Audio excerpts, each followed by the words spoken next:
welcome at this year's K 2025 show here at the Herbold booth in Hall 9, booth B34. And we're here presenting the latest development in mechanical recycling for basically our new dryer, the T150-300. It's our biggest mechanical dryer we've built so far. It's built for PET or film.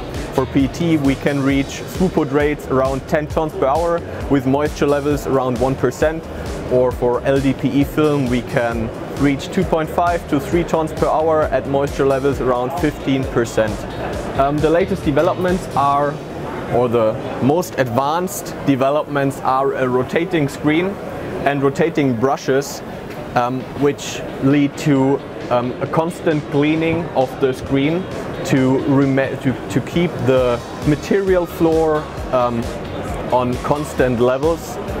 Additionally, we have of course vibration and temperature that are actively and continuously monitored. We have time-controlled self-lubrications of every bearing, and of course, as you can see, we have these big access doors on both sides for highly efficient maintenance.